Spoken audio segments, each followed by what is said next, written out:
Hi, good morning. Uh, Yesterday we have solved some examples based on geometric series. Okay.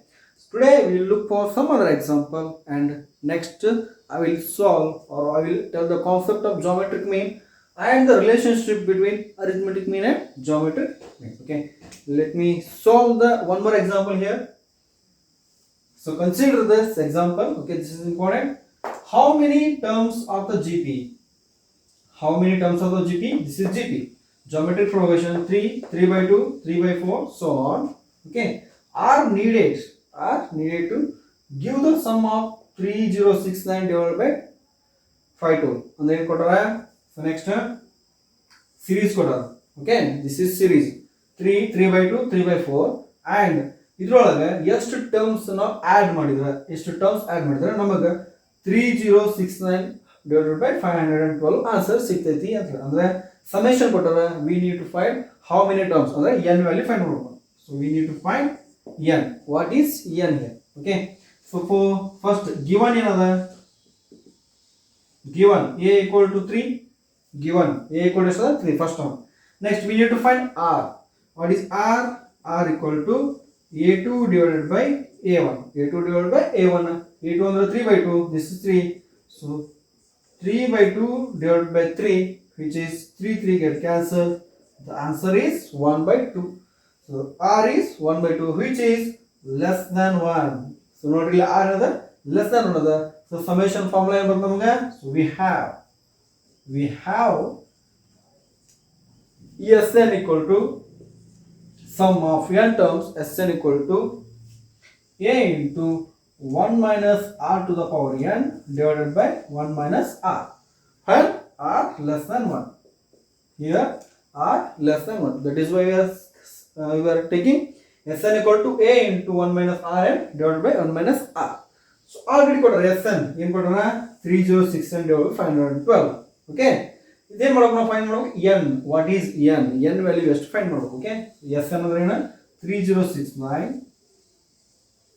divided by 512, which is equal to a value. A equal to 3 got out. So next 1 minus r value also we know 1 by 2.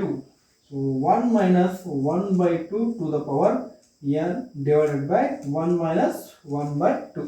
So ಇದನ್ನು simplify ಮಾಡಿದಾಗ ನನಗೆ ಏನು ಸಿಗುತ್ತೆ? Answer n value ಸಿಗುತ್ತೆ. So simplify ಮಾಡೋಣ. So 3069 divided by 512, which is equal to, so ಇಲ್ಲಿ ನೋಡ್ರಿ 1 minus 1 by 2 ಅಂದ್ರೆ 1 by 2, right? 3 ಇಲ್ಲಿ 1 minus 1 by 2 to the power n divided by this is 1 by 2. So ಈ 2 ಮೇಲೆ ಹೋದ್ರೆ 6 ಆಗುತ್ತೆ. So 3069 divided by 512 equal to 6 into 1 minus 2 to the power 1 by 1 minus 2 to the power ಈ ಕಡೆ ಹಾಕಿದ್ರೆ ಏನಾಗುತ್ತೆ 3069 divided by multiply ಮಾಡಿದ್ರೆ 3072. So 512 into 6 is 3072, which is 1 minus 1 by 2 to the power n. ಹೌದಾ? ನೆಕ್ಸ್ಟ್ ಸಿಂಪ್ಲಿಫೈ ಮಾಡ್ಕೊಂಡ್ರೆ ಇನ್ನು next okay. So next ಈ 1 by 2 ಈ ಕಡೆ ಹಾಕ್ರಿ ಏನಾಗುತ್ತೆ 1 by 2 to the power n divided by 1 minus ಈ ಕಡೆ ಹಾಕಿದ್ರೆ 3069 divided by 3072.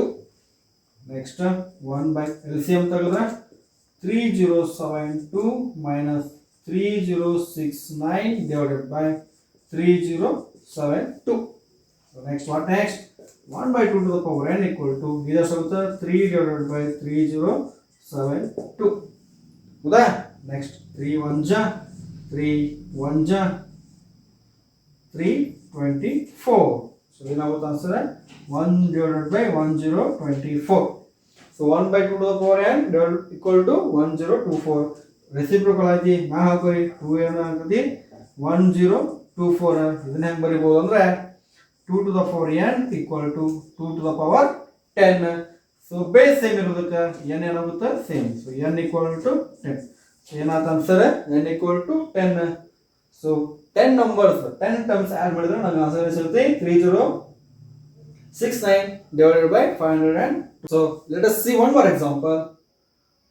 Okay, the sum of first three terms of a GP ಅಂದ್ರೆ ಏನು ಕೊಟ್ರೆ the sum of first three terms of a GP is 13/12 ಅಂದ್ರೆ ಅದರ ಸಮ್ ಮಾಡಿದ್ರೆ answer ಸಿಗುತ್ತೆ ಮೂರು ಟರ್ಮ್ 13/12 ಅಂತೈತಿ ಪ್ರಾಡಕ್ಟ್ is -1 ಪ್ರಾಡಕ್ಟ್ ಮಾಡಿದ್ರೆ -1 ಅಂತ ಸಿಗುತ್ತೆ so we need to find r and the common ratio and the terms ಅದರ ಟರ್ಮ್ಸ್ ಮತ್ತು common ratio find ಮಾಡಬೇಕು okay so here let us consider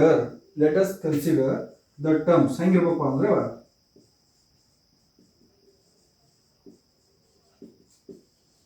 let us consider the terms a by r a ಮತ್ತು ar ಈ ತರ choose ಮಾಡ್ತೀವಿ a by r a ar ಅಂತ choose ಮಾಡ್ತೀವಿ so what is the condition here sum of first three terms ಅಂದ್ರೆ sum a by r plus a plus ar equal to 13/12 one condition ಕೊಟ್ಟಾರ so this is first condition next another condition product is -1 so ಯಾಕಪ್ಪ ಇದು choose ಮಾಡಿದೆ a by r into ar equal to -1 product ಮೂರು term product is -1 ಕೊಟ್ಟಾರ so ಇಲ್ಲಿ ಈ r cancel ಆಗುತ್ತೆ ಉಳಿದಿದ್ದೇನು a cube equal to -1 so what is the a cube equal to -1 cube root of -1 is again -1 and therefore a equal to -1 a equal to -1 so ಈ a equal to -1 ಇಲ್ಲಿ substitute ಮಾಡ್ರಿ ನಮಗೆ ಸಿಗ್ತೈತಿ r ಅಲ್ಲಿ ಸಿಗ್ತೈತಿ so a equal to -1 substitute a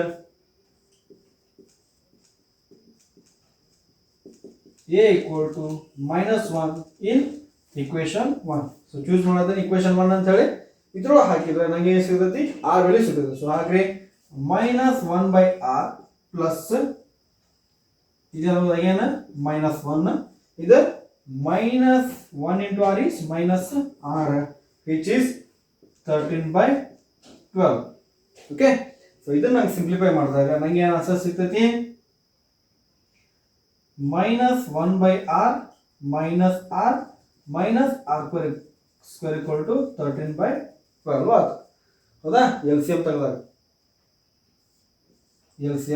okay so next ಈಗ ಏನಾಗುತ್ತೆ ಇದನ್ನ ಸಿಂಪ್ಲಿಫೈ ಮಾಡಿದ್ರೆ ನಮಗೆ ಏನು ಸಿಗುತ್ತೆ ಒಂದು ಕ್ವಾಡ್ರಾಟಿಕ್ ಇಕ್ವೇಷನ್ ಸಿಗುತ್ತೆ ಹೌದಾ ಒಂದು ಕ್ವಾಡ್ರಾಟಿಕ್ ಇಕ್ವೇಷನ್ ಸಿಗುತ್ತೆ ಅದು ಹೆಂಗಿರ್ತೈತಿ -1 - r equal r square equal to 13/12 into r so next ಬಾರಿ ಸಿಂಪ್ಲಿಫೈ ಮಾಡಿದ್ರೆ ಇದನ್ನ full -12 -12r -12r square equal to 13r so ಇದನ್ನ ಕಡೆ ಹೋಗೋದ್ರೆ ಈಗ ನೆಕ್ಸ್ಟ್ 12r square -12 ಆ ಕಡೆ ಹೋದ್ರೆ ನೆಕ್ಸ್ಟ್ ಪ್ಲಸ್ 25r so ಈ ಕಡೆ ಹೋದ್ರೆ ಪ್ಲಸ್ 12 equal to 0 ಹೌದಾ ಸೊ ಇದೇನು ನಮಗೆ ಸಿಕ್ಕಿರುವಂತಹ ಒಂದು ಕ್ವಾಡ್ರಾಟಿಕ್ ಇಕ್ವೇಷನ್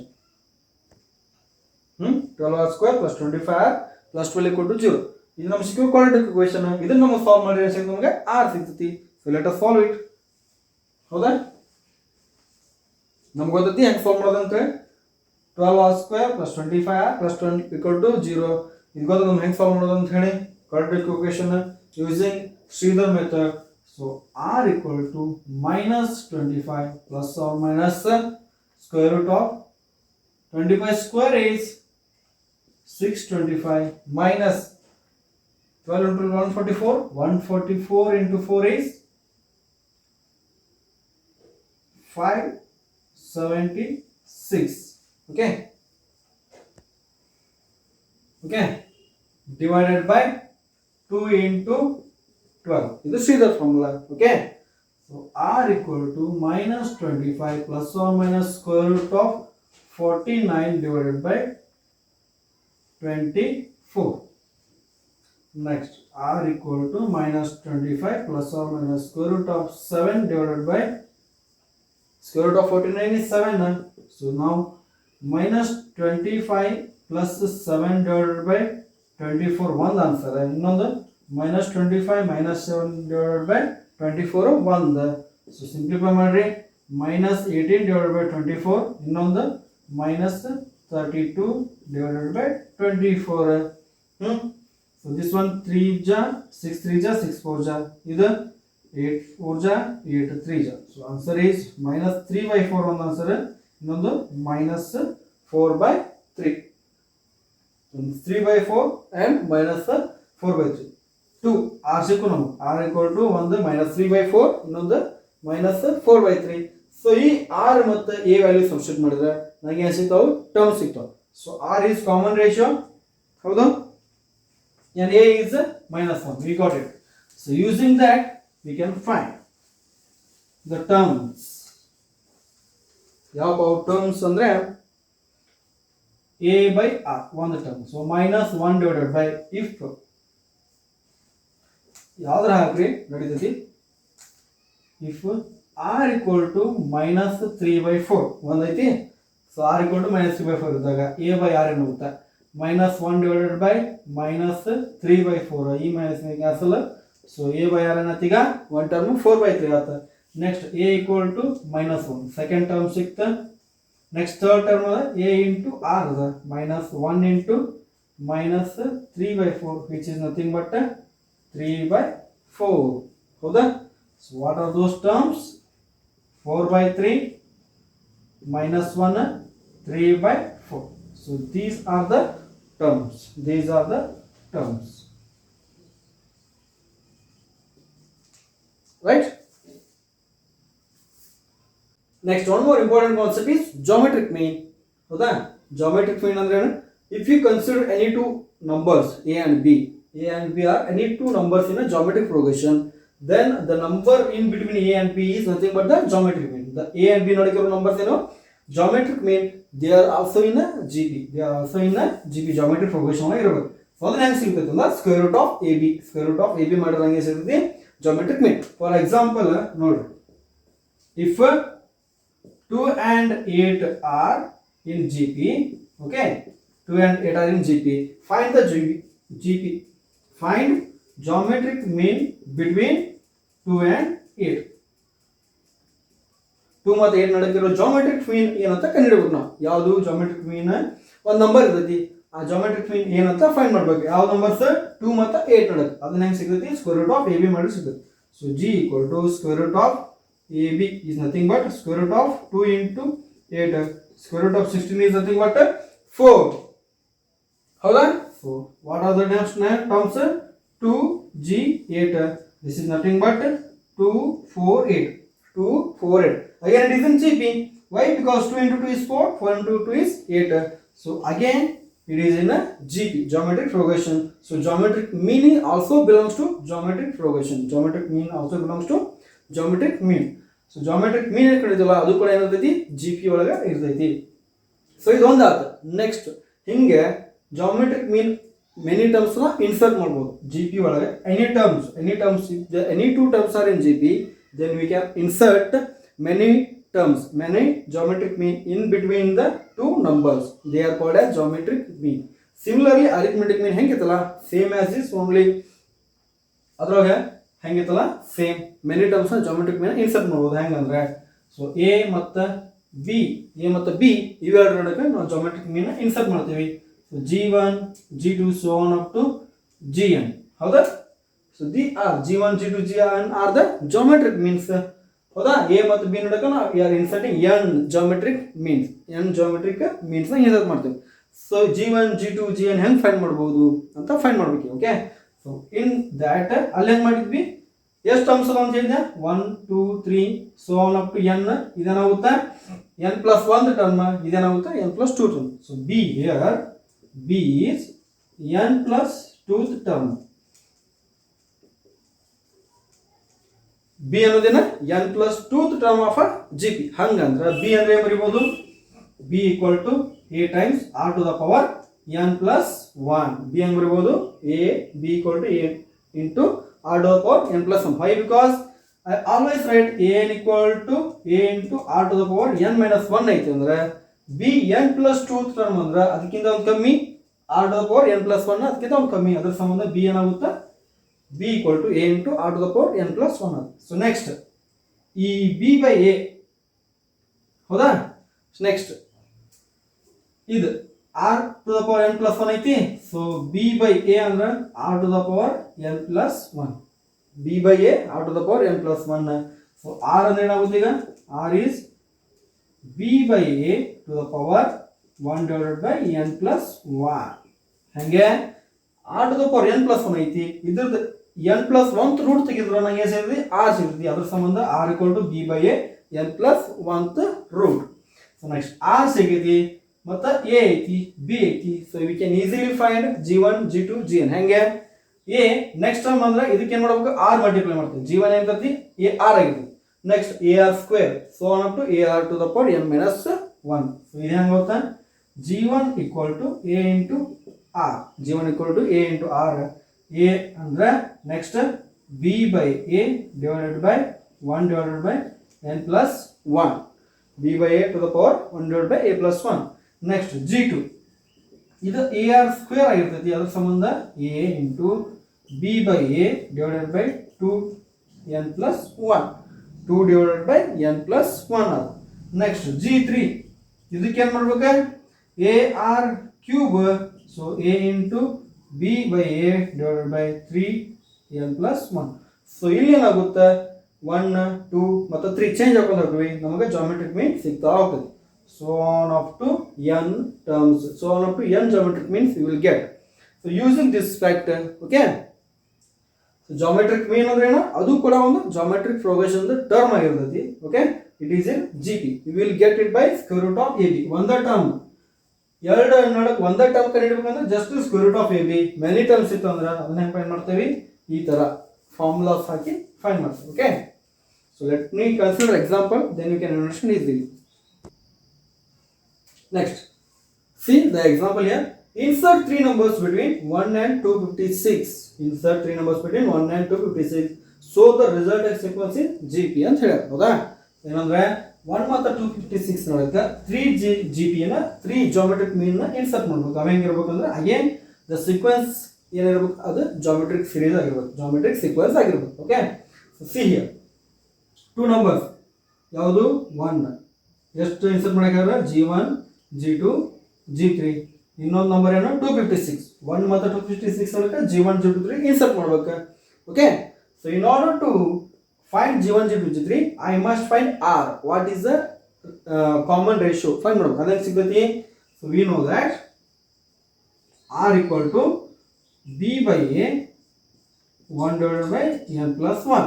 ಅಂದ್ರೆ n plus 1 ರೂಟ್ ಏನಾಗಿರ್ತೈತೆ ಅಂದ್ರೆ r ಆಗಿರ್ತೈತಿ. See here what is in here 3. ಯಾಕೆ 3 ನಂಬರ್ಸ್ ಇನ್ಸರ್ಟ್ ಮಾಡಿದ್ದಾರೆ. ಸೊ ಅದರ ಸಂಬಂಧ n equal to 3 ಆಗಿರುತ್ತೆ. b ಅಂದ್ರೆ 256 a ಅಂದ್ರೆ 1 ಹಾಕ್ರಿ. r equal to 256 divided by 1. So ಇಲ್ಲಿ ಏನಾಗುತ್ತೆ 1 divided by 3 plus 1. ಸೊ ಏನಾಗುತ್ತೆ ಈಗ r equal to 256 the 1 by 4th root ಆಗುತ್ತೆ. 256 ದ 1 by 4th ರೂಟ್ ನಮ್ಗೆ ಗೊತ್ತೈತಿ 4th ರೂಟಿಗೆ ಎಷ್ಟು ರೂಟ್ಸ್ ಬರ್ತಾವ 4 ರೂಟ್ಸ್ ಬರ್ತಾವ. ಅದ್ರೊಳಗೆ 2 ಕಾಂಪ್ಲೆಕ್ಸ್ ರೂಟ್ಸ್ ಇರ್ತಾವ 2 ರಿಯಲ್ ರೂಟ್ಸ್ ಇರ್ತಾವ. So 256 the 4 roots r equal to ಏನಾಗುತ್ತೆ ಅಂದ್ರೆ ಓನ್ಲಿ ರಿಯಲ್ ರೂಟ್ಸ್ ಕನ್ಸಿಡರ್ ಮಾಡೋದಕ್ಕೆ r equal to plus or minus 4 ಬರ್ತದೆ. r equal to plus or minus 4 plus 4 minus 4 are the roots.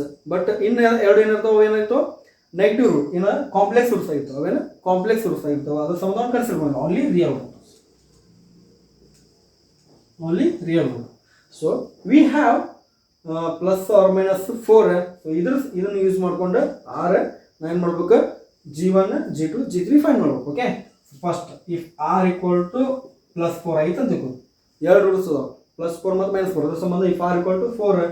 So g1 ಏನಾಗಿರ್ತೈತಿ a into r. So ಇಲ್ಲಿ ನೋಡ್ರಿ ಇದೇ next term g1 ಹೇಗಿರ್ತೈತೆ ನನಗೆ a ದಿಂದ r multiply ಮಾಡಿ g1 ಸಿಗ್ತೈತೆ. ಹೌದಾ g1 ಗೆ r ಮಲ್ಟಿಪ್ಲೈ ಮಾಡಿದ್ರೆ ನನಗೆ a ಗೆ r ಮಲ್ಟಿಪ್ಲೈ ಮಾಡಿದ್ರೆ ನನಗೆ g1 ಸಿಗ್ತದೆ. ಅದ್ರ ಸಂಬಂಧ g1 ಏನಿರುತ್ತೆ a into r. So a ಅಂದ್ರೆ ಎಷ್ಟೈತಿ 1 ಐತಿ. So 1 into 4 is 4. ಹೌದಾ. ನೆಕ್ಸ್ಟ್ g2 ಹೆಂಗೆ ಸಿಗ್ತೈತಿ a into r square. a into r square ಅಂದ್ರೆ a ಗೆ 4 ಸ್ಕ್ವೇರ್ ಇಂದ ಮಲ್ಟಿಪ್ಲೈ ಮಾಡ್ತೀನಿ ಏನಾಗುತ್ತೆ ಟರ್ಮ್ 16 ಆಗುತ್ತೆ. 16 4 ಸ್ಕ್ವೇರ್ ಅಂದ್ರೆ 16 into 1 is 16. Okay. Next g3 ಹೆಂಗೆ ಸಿಗ್ತೈತಿ a ಗೆ ar ಅಂತ ar ಸ್ಕ್ವೇರ್ ಅಂತ ಇಲ್ಲಿ ar cube. So ar cube ಅಂದ್ರೆ 1 into 4 ಕ್ಯೂಬ್ ಅಂದ್ರೆ 64. 4 16 64 ಆರ್ ದ ಟರ್ಮ್ಸ್. ಏನಪ್ಪ ಇವು ಟರ್ಮ್ಸ್ ಅವ ಅಂದ್ರೆ g1 g2 g3 4 16 ಮತ್ತು 64. ಓಕೆ, ಯುವರ್ ವರ್ಕ್ ಏನಪ್ಪಾ ಅಂದ್ರೆ ಇಫ್ ಆರ್ ಈಕ್ವಲ್ ಟು -4 ಆಗಿತ್ತು ಅಂದ್ರೆ ಟರ್ಮ್ಸ್ g1 g2 g3 ಏನಾಗುತ್ತೆ ಅಂತ ಫೈಂಡ್ ಮಾಡಬೇಕು. Okay, so these are the solution. g1 g2 g3 find ಮಾಡಿದೆ. ಯಾವಾಗ ಆರ್ ಈಕ್ವಲ್ ಟು 4 ಇದ್ದಾಗ ನಿಮ್ಮ ಕೆಲಸ ಆರ್ ಈಕ್ವಲ್ ಟು -4 ಇದ್ದಾಗ g1 g2 g3 ಏನಾಗುತ್ತೆ ಅಂತ ಫೈಂಡ್ ಮಾಡಬೇಕು. Okay, so this is about geometric mean. So next relationship between arithmetic mean and geometric mean. ಏನಪ್ಪಾ ರಿಲೇಶನ್ ಜಾಮೆಟ್ರಿಕ್ ಮೀನ್ ಮತ್ತೆ ಅರಿಥಮೆಟಿಕ್ ಮೀನ್ ನೋಡಕ್ಕೆ ಏನದ ರಿಲೇಶನ್ ಅಂತ ಫೈಂಡ್ ಮಾಡಬೇಕು. Okay, so here A and G, A ಮತ್ತು ಜಿ ಅನ್ನೋದು ಅರಿಥಮೆಟಿಕ್ ಮೀನ್ ಮತ್ತು geometric mean of two positive numbers. Okay, two positive real numbers. ಇದು ಎ ಮತ್ತು ಬಿ. ಎ ಮತ್ತು ಜಿ ಅನ್ನೋದು ಅರಿಥಮೆಟಿಕ್ ಮೀನ್ ಮತ್ತು geometric mean of two positive real numbers A and B. ಹೌದಾ? So A ಅಂದ್ರೆ ಏನು ಬರೀಬಹುದು ನಾ ಈಗ? ಅರಿಥಮೆಟಿಕ್ ಮೀನ್. ಅರಿಥಮೆಟಿಕ್ ಮೀನ್ ಅಂದ್ರೆ ಏನು? a plus b divided by 2 1. Next geometric mean g ಅಂದ್ರೆ square root of ab. So in order to find the relationship, just I will write a minus g. a minus g ಮಾಡ್ತೀನಿ. ಏನಾಗುತ್ತೆ? a plus b divided by 2 minus square root of ab. Why? Because a ಅಂದ್ರೆ a plus b 2 ಅದ minus square root of ab. So next ಇದು ಮಾಡ್ರಿ, simplify ಮಾಡ್ರಿ. a plus b divided by 2 square root of ab ಆಗುತ್ತೆ. LCM ತೆಗೆದು LCM ತೆಗೆದಾಗ ಏನಾಗುತ್ತೆ? a plus b minus 2 square root of ab. So ಇಲ್ಲಿ ನೋಡ್ರಿ, a plus b ಹೆಂಗ್ ಬರಿಬಹುದು? Square root of a square ಬರಿಬಹುದು. Square root of, okay, square root of ಇದು square root of whole square ಮಾಡಿದ್ರೆ a ಬರ್ತೈತಿ. Similarly this one square root of p whole square ಒಂದು cancel ಆಗುತ್ತಾ? So ಅದರ ಸಂಬಂಧ ಇದು -2 square root of a square root of b ಬರಿಬೋದಾ? Root ab ಹೆಂಗ್ ಬರಿಬೋದು? Square root of a square root of b. So ಇಲ್ಲಿ ನೋಡ್ರಿ, a square b square -2ab. ಹೌದಾ? ಸೊ ಇದು ನೋಡ್ರಿ ಹೆಂಗೆ ಅನ್ಸುತ್ತೆ? a plus b whole square. But a ಜಾಗದಾಗ ಏನೈತಿ? ರೂಟ್ a ಐತಿ. b ಜಾಗದಾಗ ರೂಟ್ b ಐತಿ. ಸೊ ರೂಟ್ ab ಅಂದ್ರೆ ಏನು ಬರಿಬೋದಾ? a minus g equal to square root of a minus square root of b whole square divided by 2. Square root of a minus b square root of b whole square divided by 2, which is always greater than 0. Why? Because square ಯಾವಾಗಲೂ ಏನಾಗುತ್ತೆ? Positive ಇರ್ತೈತಿ. Square ಮಾಡಿದಾಗ positive ಇರ್ತೈತಿ. ಅವಾಗ ಏನಾಗುತ್ತೆ? 0 greater than 0 ಆಗುತ್ತೆ. So a minus c ಇದು greater than 0 ಐತೆ ಅಂದ್ರೆ a minus g always greater than 0. a minus g always greater than 0. Greater than or equal to 0. So either a minus always greater than 0 ಅಂದ್ರೆ a is always greater than g.